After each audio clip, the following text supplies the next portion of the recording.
He claims that it was his gun, it was a loan, you took it. No, I did not do that, Your Honor. Great, and for that you have a receipt. Yes. I'd like to see it. I left it at home. Do you have any statements, text messages? No. This is ridiculous. Semi-automatic rifle. Court come to order. All rise. Have a seat, please. Hello, Judge. Case 2055, Lukoski versus Clune. Thank you. You're welcome. Mr. Lukoski, am I correct that you own or manage a shooting range? Yes, it's a target range. It's on my own property that I own in northern Minnesota. And it's licensed to do commercial target shooting? Not necessarily. What I do is... What is not necessarily? What does that mean? Well, for 19 years, I have been a firearms instructor for the permits to carry for the sheriff's department in my county. Okay. So I don't believe that the training is good enough that the people are getting to be able to carry handguns on the street. So I give them a free additional training session at my range. You also sell guns? I do not sell guns, no. How do you make money, is my question. So I give money by charging people for the class. Well, that's what I'm talking. You charge people Yes. to use, and you don't need a license to run that sort of operation in your county. No, you have to be a registered NRA instructor, which is also, Are you? Yes, I am, ma'am. For how long? Oh, I've been doing this for 19 years. The case is really not very complicated, but let me see if I can break it down to its most basic elements. There was a gentleman who regularly came to your range. Yes. And his first name was? Jim. How long had he been coming to your range? A couple of years at least. And then, according to what you indicate in your complaint, and Mr. Clun doesn't deny it, he got sick. And according to you, the nature of his illness, you felt prevented him from using a heavier weapon. Yes, ma'am. And so you loaned to him, because of his illness, a rifle. Yes, ma'am. What kind of rifle did you It loan? was a sporting rifle. It was very lightweight. What kind? It was called a PS-90. That was the model. PS? PS as in Sam, 90. Would you take a look at that, Sarah, please? I have a picture of it, Your Honor, if you'd like to see one. I would. It's very unusual. Thank you.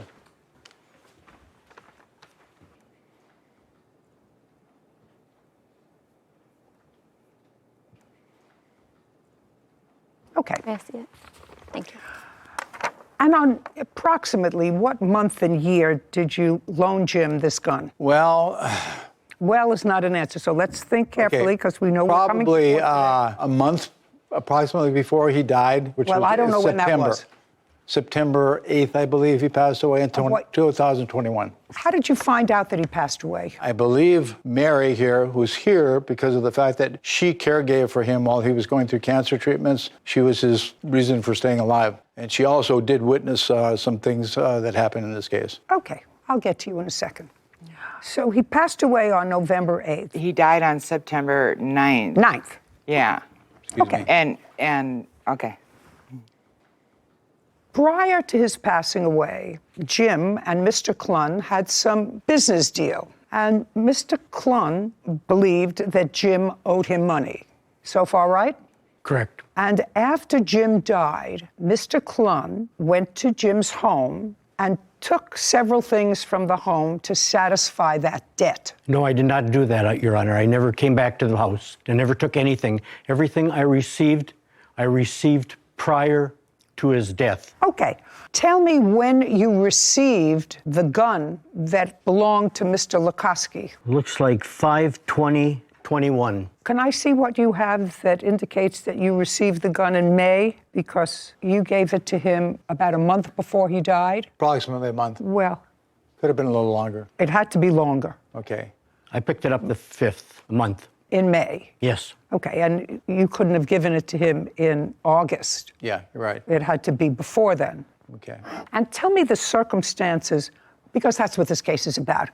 Mr. Lukoski claims that it was his gun, it was a loan, you had no right, because you took it, you got it evidently, you want to tell me, from Jim, and then subsequently sold it. Yes. Yes, okay. So I want you to tell me the circumstances surrounding your getting possession of this gun in May of 2021. Jim was in need of money, so I loaned him money, and in trade for the money as collateral, he said he would... Okay. And I'm going to let you tell me this because Jim's not here, so I'm going to have to get more specifics from people who were his caregivers to buttress what you're saying to me. He needed some money. How did you know him? Best friends from high school. And you remained friends? Yes. How did you find out that Jim needed money? Jim called me up, and he was getting scammed, but he wanted the money, and he told me He was getting scammed by whom? I don't know who it was, but anyway, I would give him $2,500.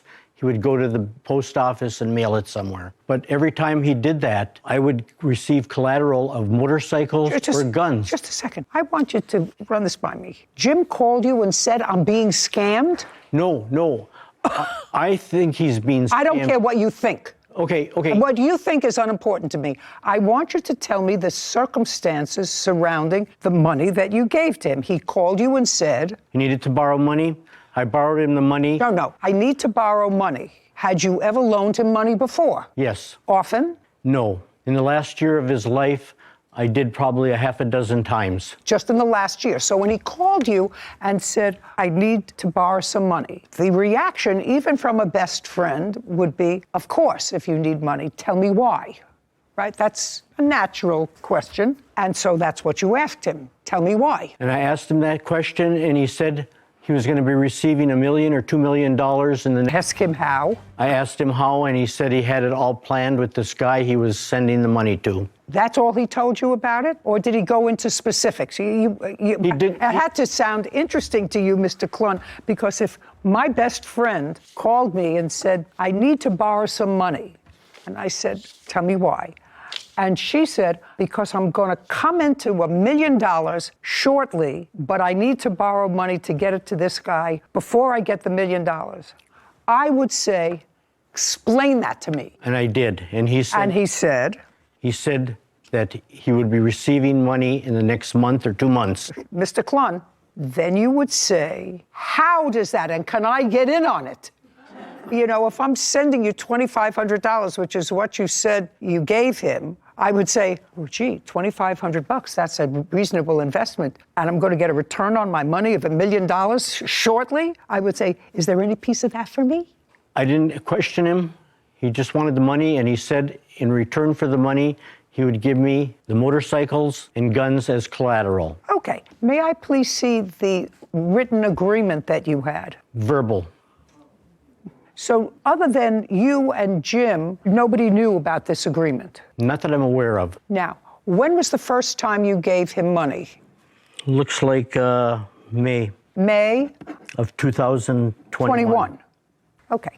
When was the last time you gave him money? 7/6/21. Between May of 2021 and the beginning of July, how many times did you give him money? 4 times. And you have that documented with bank records, et cetera? Right here, Your Honor. Okay, great. And tell me how much in total you gave him. $7,500. Kevin, would you bring me the documents that Mr. Clun is looking at, please? So in total, you gave him $7,500. And in return, according to you, you took possession of how many motorcycles? 3 motorcycles. And they belonged to Jim? And he signed over the titles and everything to me. Well, they were collateral. Right. But he signed over everything and gave me the titles for everything. Can I see the titles to the motorcycles? They're sold, ma'am. Interesting. As well as the rifles that I got also. I'm just asking you, do you have the sales receipts from the 3 motorcycles? There were 3? Did you say 3? Yeah. Do you have the sales receipts from the 3 motorcycles that you say you sold? No, but I was paid $5,000 in cash for the 3 How am I supposed to know that, sir? You sold 3 motorcycles. Okay. How am I supposed to know? I mean, all of this is coming out of nowhere, actually, with no proof whatsoever, unless you're prepared to give me some flesh on this bone of a case. Could you stand up? Your first name is Mary? Yes, it is. What's your last name? Wellman? Were you Jim's caregiver? Yes, I lived in the upstairs of his house. Were you a tenant? We were friends since the late 90s when I first moved to the area. So regular caregiver of his, or were you just as needed? He developed cancer in the late 90s, and I lived with him in the first 2 years because of the 50-50 survival rate and the constant trips to the Mayo Clinic from where we lived were an entire day trip. And then after about 3 years, when he was kind of back on his feet again, I moved out, but we remained friends and we rode motorcycles together and we did lots together. And I So moved you back so you in. lived in the house? Yeah, and I moved back in okay.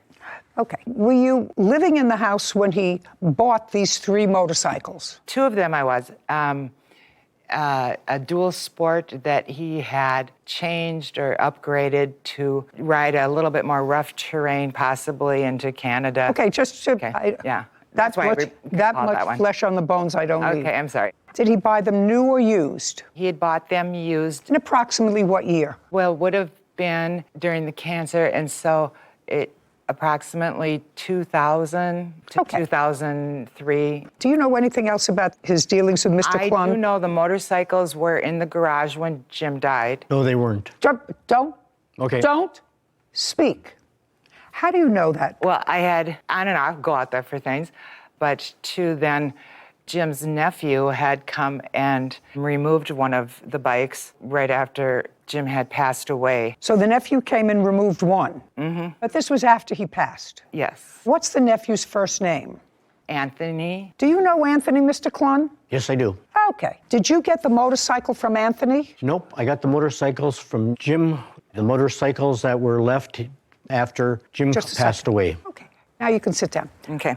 All right, Mr. Klun. Do you have any statements, text messages, or anything else indicating that Jim indicated to you that he could give you as collateral this rifle, other than the fact that he had it in his possession? I got more than one rifle. I have checks that were written out to Jim, and that's what we did. But that doesn't answer my question, Mr. Klun. I don't care how many rifles you had. He only had one that he gave to Jim because it was lighter and easier to shoot. And as his illness progressed, if I'm getting this right, it was hard for him to pick up his own rifle. Now, he may have had more, probably did have more, because you took more than one, right? Correct. Okay. How many rifles did you take? I took 3 rifles, 5 pistols. I had to bring 3 of the rifles back. Where? To Jim to get replacements. The guns that were from Mr. Lukoski, Only one. 3 of them. No, he said he only gave him one. Oh, no, but there was 3 of them. So you brought Mr. Lukoski's gun back to Jim while he was alive. No, I sold the gun. Keep going. You sold... This specific... Just tell the truth. You don't have to have a good memory.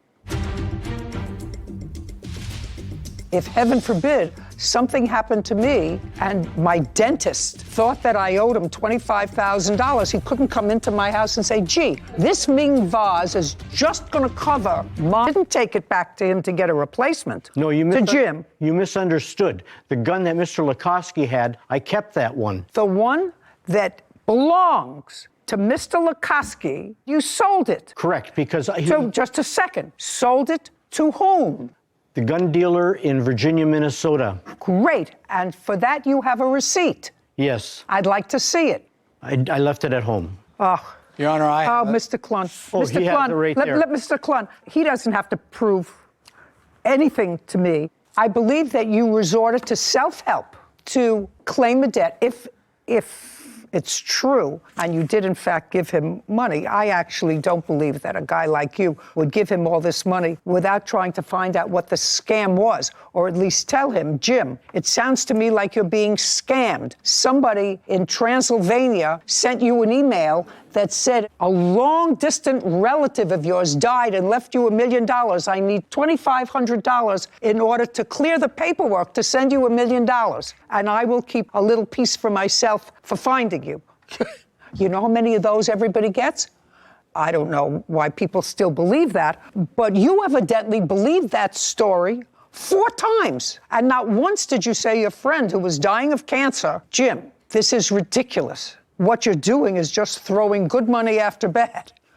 I don't understand why you didn't say that to him, or if you did, you would not have said to him, unless you had something to gain, which clearly you did, You sold the motorcycles. You don't have any proof of what you sold them for. You expect me to take your word for the fact that you sold them for $5,000 in cash without proof.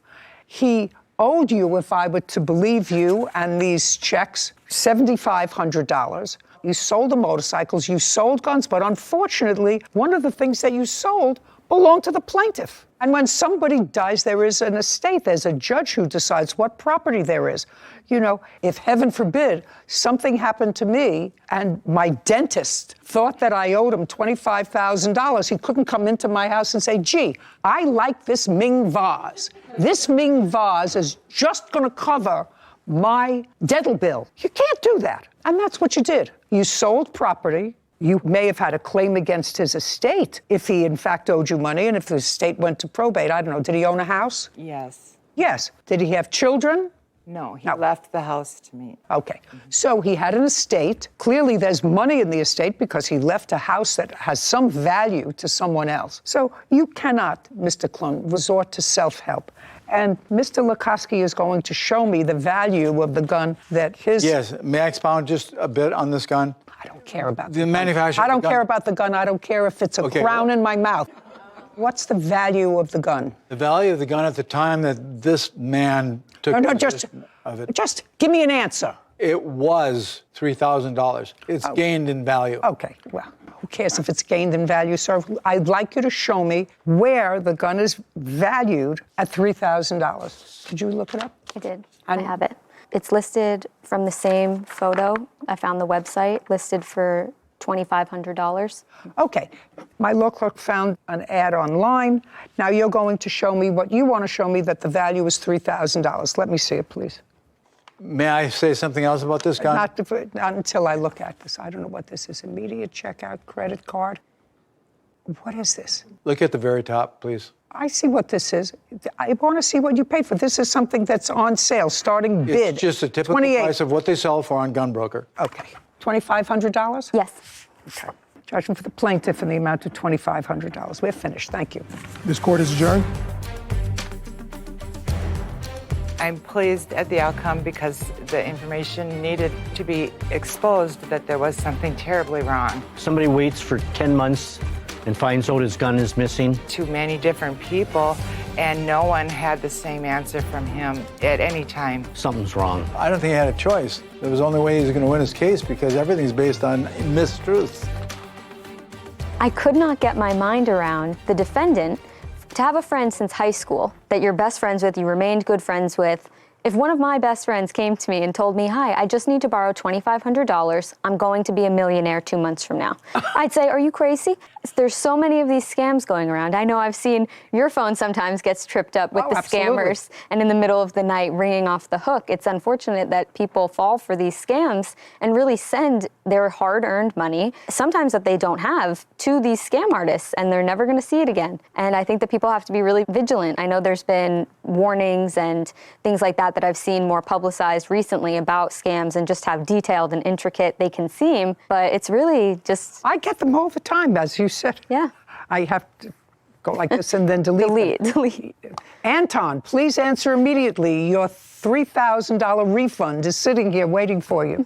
Non-existent. No, sometimes they leave out Anton. Your $3,000 refund is here. Yeah, gotta be smart. And, you know, Sarah, a couple of years ago, I don't know whether you remember, but I just thought about it. People were calling me and saying to me, Judy, I didn't know that you went into the cosmetics business. Oh, yes, I do remember. And the people who crafted the advertisement, you know, with all kinds of real logos on the top reviews of it. And reviews, and I tried this stuff. And I remember being at the gym working out, and a woman came over to me and said, you know, I bought your cosmetics, and they were really terrible. And they keep sending them to me every month. And probably charging her credit card. Charging her credit card. And I tried every vehicle in the government to try to get somebody to... shut it down. Track it down. And the answer was, they're so smart that they use international, you don't know where they could be. They could be in Peru, they could be in Chile, they could be in Brazil, they can be in Canada. And I know that there are many other celebrities who were caught with the same scam net. But this guy said, my friend Jim was probably getting scammed. Then why would you provide him the money to get scammed? Absolutely right. Didn't believe me. I own a salon business. I'm opening my second one. Tell me how you know the defendant. He was a client of a former stylist many years ago, so I met him through the salon. Did you have any sort of relationship with him? At the time that I met, no. No. At the time that you gave him this loan, We were friends. what did he say he needed the loan for? To get a vehicle. To get a car? He was at Mercedes trying to purchase another car, and I knew he had a baby on the way, so I felt it was... I want to know what he said to you. He said that he needed help with the down payment. He was short some for a down payment on a car that he wanted. Did you have that conversation on the phone or in person? Yeah, he called me and asked me for originally $2,500 to help him with the down payment. And I told him, well, I don't know if I have that much. I'll see what I can get him. I had the $1,500. He came to pick it up at my home. And that was on the 24th of March? Yes. When did you purchase your car? I believe it was the 24th as well. You have any paperwork for the car? What paperwork do you have there? I just want to see what you brought with you today. Basically, the lien holder paper. And what is that supposed to tell me? I believe it has the date on there when I purchased it. Okay. And how much did you put down on the car? $9,000. Did you trade in a car? No. Why did you need $2,500 from her? I actually didn't ask for it. I just mentioned to her that I No, well, needed just a it. second. I asked you a question. Okay. Why did you need extra money towards the down payment? Did it affect the payments? Did it affect the insurance? Did it affect the yes. premium? Basically, the car, it was like $74,000. So if I was to put down a lower payment, like you were saying, the payment would be higher for the monthly. So if I put down a little more, it dropped it down a little bit. Yeah. Yeah. Yeah. So she gave you $1,500, not $25. Yes. But she gave you $1,500. Yes. And she gave that to you around the same time that you purchased the car. Were you current in your insurance payments on the car? Yes. And then you crashed the car. Yes. And the insurance company paid the lien holder on the car. Yes. Made the payout. Yes. So you didn't get any money from the insurance. No. So now you have no car, right? I don't know if you have a car I now. have a car, yes. Well, you got another car. Yes. What kind of car did you buy? Tesla. A Tesla. And how much did you pay for the Tesla? I put down like $8,000. Where'd you get the $8,000 from? I work. I have a place where I hold traveling nurses. Did you take the money out of a bank or did you have it in cash? I had it in cash. The $8,000. Yeah.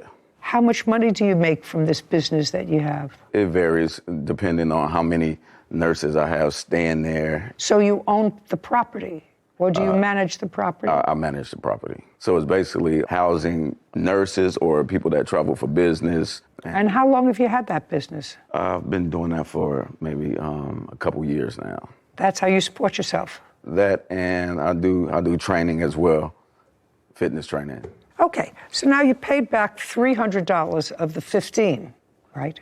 I gave her $300. Right, and when did you give her the $300? I'm not quite sure the date, but Tell me a month. I'm not quite sure. When did he give you the $300? May 17th. Okay. Tell me why you gave back the $300. I gave it back to her because she basically... Not basically, this is basically. Because she kept asking for it. So just to get her off me for a second. So I gave her $300. Just I didn't feel like I owed it to her because I thought that, you know, it was given to me because we were like really cool. Just a second. Okay. All right. Well, Miss Howard.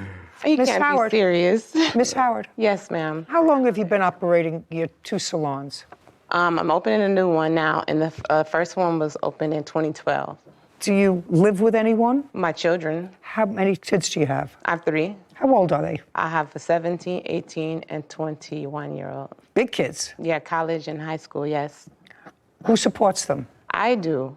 From Their your father work? helps too, yes. From your work. Do you live with their father? No. No.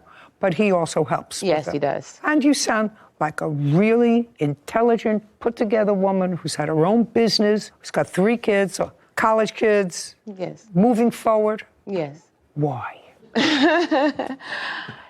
Why do you think, you know, I know that you work because if you're a hairdresser and that's your source of income, you work really hard. It takes a long time to accumulate $1,500. You know, I'm sure you get some tips and stuff. That's the cash that you keep. Yeah. So you work hard, and you've got 3 kids who need money. He wants to buy an uber expensive car, and he wants his payments to be lower. So he says to you, not that he needs it. See, he doesn't need it to get a car. He wants it to make his payments lower. That's not how he presented it to me. How did he present it to you? He said he needs help, he needs the money for the down payment, and I knew, he told me that, you know, the situation, his car got taken away or whatever. And His car got what? his previous vehicle was taken from him. From how? I don't know what. What kind of a car did you have? Before you bought the BMW? That's what it was. It was a BMW. Oh, and then you bought a Mercedes? Yeah. Okay, so you bought, sorry, I got that confused. You bought the Mercedes using some of her money. Before that, you had a BMW. Yes. Okay, and now you have a Tesla. Do you understand how foolish that sounds? Yes. You don't want to sound foolish. Well, like I said, he's had a baby on the way any day now, and my compassion for the situation, I was like, okay, I'll give you that. And I know he's had a source of income. It's not like I've ever known him not to have an income. So I felt like, okay, he'll do right by me. Of course, he didn't. We see. Do you know how many people stand in exactly that spot and say, you know, I trusted him. He gave me this story, gave me that story. Yes. And what I'm telling you is most of the people standing there, for some reason that has always baffled me, are women. Any guy who takes money from you to lower his car payment and buys a car for $75,000, the only people that do that sort of thing are untrustworthy. Then you change the contract and you said, not acceptable. You're behind $500 and a late payment will only be acceptable. What always baffled me are women. Yeah. Very rarely do I have guys standing there and say, you know, she asked me for this, and so I knew she had a baby on the way, and I felt sorry for it, so I gave them money. Right. Most of the time, they say goodbye, which is what you should have said. And Absolutely. You appear to be much too fine a lady. And Thank you. a hardworking lady. Don't give anybody. No more. Any guy who takes money from you to lower his car payment and buys a car for $75,000 and asks you for $1,000 or $2,000, knowing that you're a working gal and that he didn't need it to buy a car. He could have bought a car for $50,000. He could have bought a car for $30,000. Right. Likes to drive fancy cars with somebody else's money, okay? Yes. So the only people that do that sort of thing are untrustworthy, usually, as my great-grandmother would call them, bums. So I would suggest that you be smart in the future. You're a hardworking lady. Hold on to your money. If you want to invest in anything, invest in your children's future. We're done here. Judge, complaint. This court is adjourned. Mr. Brooks took my money with no intentions of paying back. I thought it was, she gave it to me. Oh, car crashed, my tires got slashed. I thought it was a gift because she really liked me. Don't let men borrow money. Lovely woman, hardworking woman. She's going to have a chain, as Dolly Parton would say, have a chain. Going to have a second salon. On the other side, you have somebody with zero judgment. He's well-versed in other people's money. Why a perfectly sensible, bright woman would take money that she worked really hard for and give it to somebody that she hardly knows. Women have to be smarter. The women have to be smarter, worry about themselves. Yeah. Case 2113, Pickett versus Glick. All parties, please step forward. William Pickett is suing his former friend, Clinton Gick, for unpaid car payments and vehicle damage. Mr. Pickett, you and the defendant, according to what I've read, were friends. You knew each other. Yes. You had a car that you were interested in selling. The defendant was interested in purchasing the car. Your car was 10 or 11-year-old vehicle, Correct. is that correct? Yes. When had you purchased it? I purchased it about a year or so prior. So you only had the car for a year. You were not an Sure original enough, owner. yeah. Did you pay cash? I did. How much did you pay for the car? Roughly $10,000, $10,000. No, I want to know. I mean, you came to court today, not a roughly. Today we know the numbers. We're not talking about something that happened 20 years ago, something that happened a year ago. You bought a car a year ago. You paid cash for it, according to you. I want to know how much you paid for it. That's easy. You should have those records. 10,000. Well, now you say 10, right? Yep. Now you say 10. So now I'm going to tell you to go outside and get me the bill of sale for the car. I did not bring that. Why? I didn't think I needed it. How am I supposed to ascertain what you paid for the car, sir? I didn't think about that. Should have thought about it. I thought about it right off the bat. You had the car for 1 year. And when did you sell it to the defendant? 3/18 of 22. For how much? $10,000. Well, then you're a genius businessman, because unless this 10, 11-year-old car, Mr. Pickett, had something really unusual about it, most cars depreciate the moment you drive them out of a lot. You bought this car from a company, which means you paid more for it than if you purchased it through a private person. You understand that? Yes. Of course. So there was clearly a markup. Sarah, take a look at a 2012 Dodge Charger with 148,000 miles. I got it. Between 7,500 and 10,000 for a private party sale. Okay, so as I thought, the value of the car went down from when you bought it, but you sold it to him for $10,000 because he was making payments, I assume because he was making payments. Did you have a written contract? I did. I'd like to take a look at it.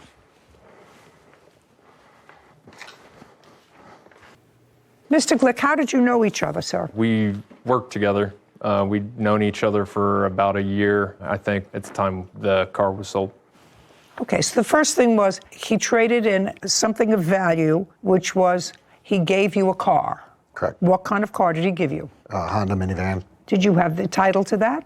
Yes, I did. Did he turn over the title to you? He did. What did you do with the Honda minivan? I sold it. To whom? Someone off of Facebook Marketplace. Okay, when did you sell it? A few weeks afterwards, How much did you sell it for? How much did you say you sold it for? $1,000, $1,200, Let's get specific, Mr. Pickett. $1,000. I'm not exactly sure what he sold it for, but clearly acknowledges at least $1,000. So this is what the lawsuit is about, and I've read your contract. According to the contract that you have here, you listed the dates, the schedule of payments, and you marked off when he paid and when he didn't. But we're going to go through the dates, and your lawsuit seeks damages to the car, repo fees, the unpaid contract price of the car because you repossessed it and you want him to continue until he's finished paying for it. Right, that's what you want. Yes, ma'am. And the defendant has a counterclaim. And his counterclaim, in effect, although he doesn't articulate it in legalese, the basis of his countersuit is that there was never any meaningful breach of the contract and that he tried to make his payments pursuant to the contract and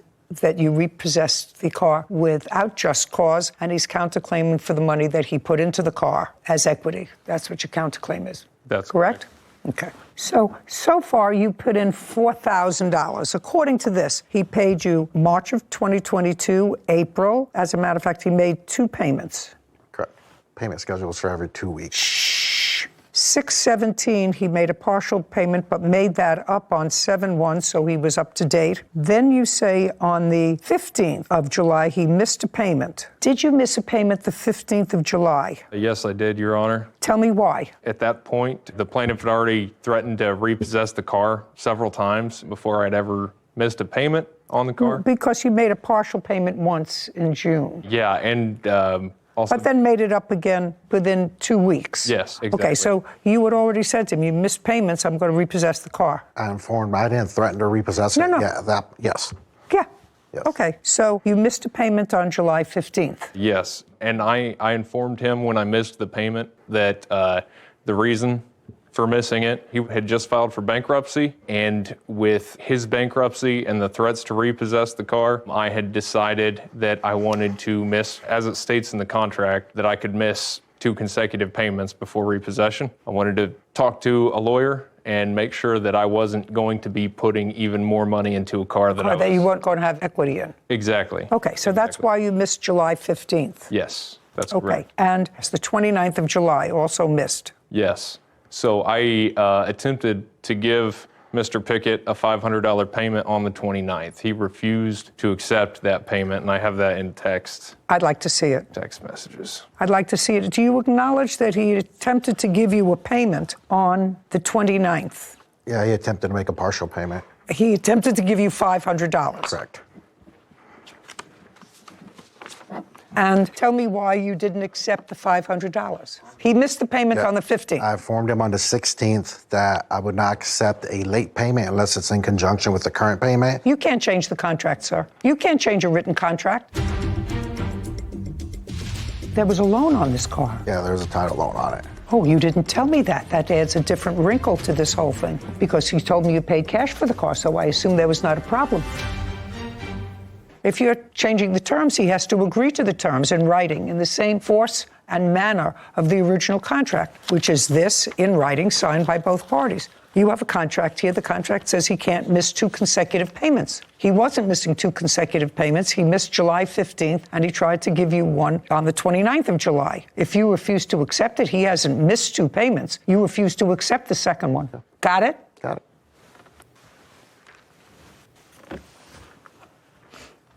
Okay, well, I see the interchange, Mr. Pickett, and the interchange clearly says you're paying $1,000 today or returning my car. He says, I'll be giving you my $500 payment that's due today. Then you changed the contract and you said, not acceptable. You're behind $500 and a late payment will only be acceptable with a current payment. Is there anything about that in your contract? There's not.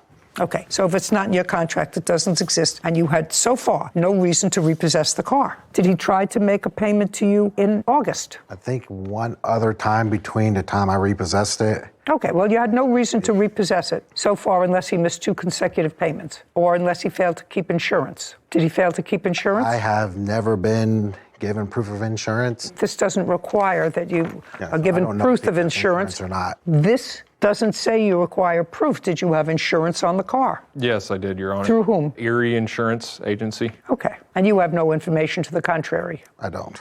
Okay, fine. So at the time you repossessed the car so far, Mr. Pickett, you didn't have basis under your contract to repossess the car. There was also other terms that I believed he had violated. Well, let's hear them. So far, he didn't miss 2 consecutive payments. Had you filed for bankruptcy? I had started filing for bankruptcy, yeah. Is that completed? Still hasn't been discharged yet. I think I have another month or so. Was this the first time you filed for bankruptcy? Yes, Buyer misses 2 or more consecutive payments. Buyer fails to maintain full coverage under insurance. Any significant damage to the vehicle that is not repaired in 30 days. Did you notify Mr. Glick of any damage to the car? Give him notice and say, pursuant to the contract, it has to be fixed in 30 days? We had talked about it when he came to drop off one of his payments, and he said... Well, give me a month. It was... A month and a year. It was in June. June of 2022, he came over to drop off a payment, and that would have either been on June 3rd or June 17th. Correct. Okay, and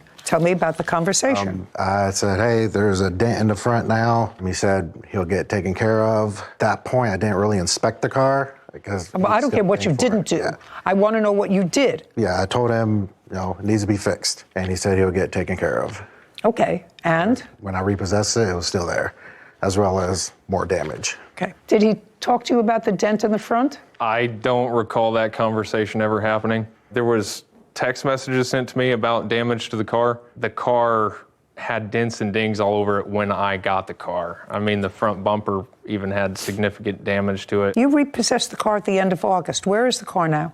At my house. What's it doing at your house? I was just sitting there for the moment. Well, what's your intention to do with the car? Give it up in my bankruptcy or repair it and keep it and pay it off. Who has the title? The title loan company.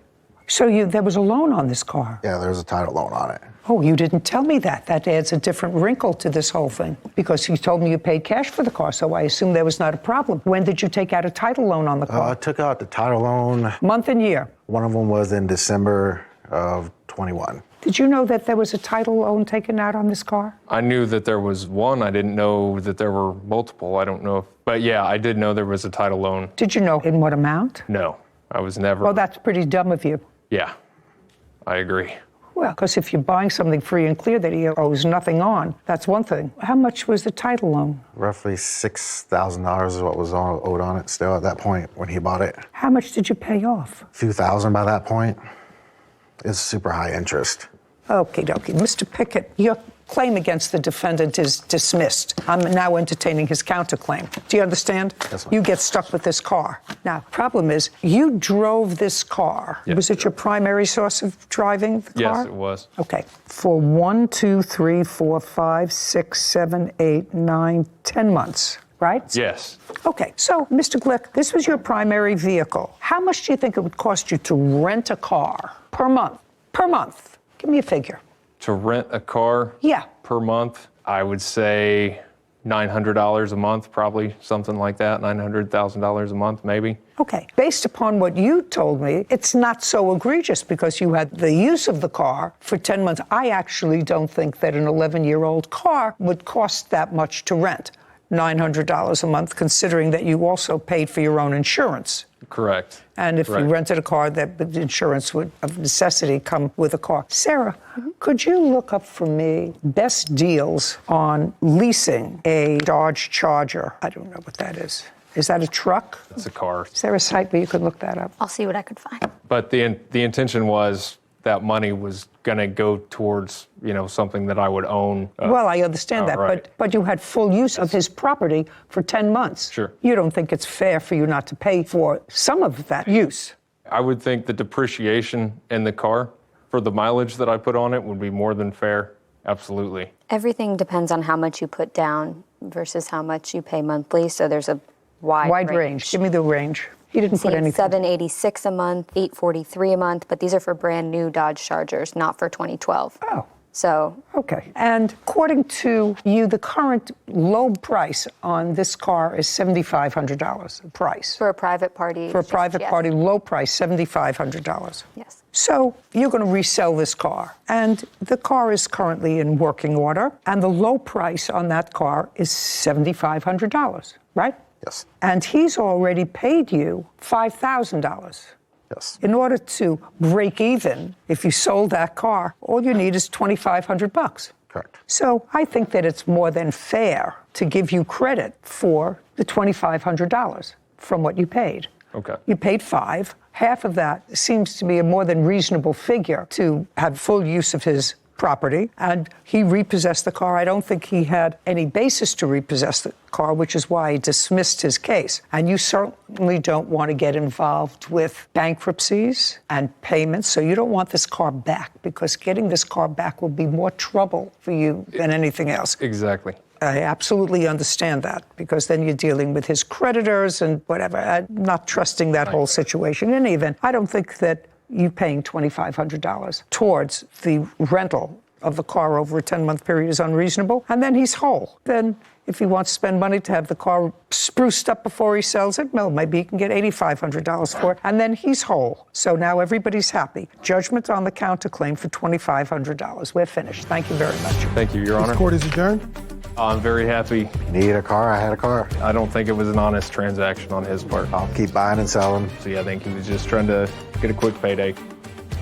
So I just want to make sure I have this right. The defendant was paying the plaintiff $1,000 a month towards the vehicle that the plaintiff had a title loan out on, but instead of paying off the title loan so the defendant would have the car free and clear, right, he decided to keep the payments and not pay off the title loan. Correct. Which means that even after he completed the payments, which he was halfway finished with, he could not have gotten clear title. Yeah. Because the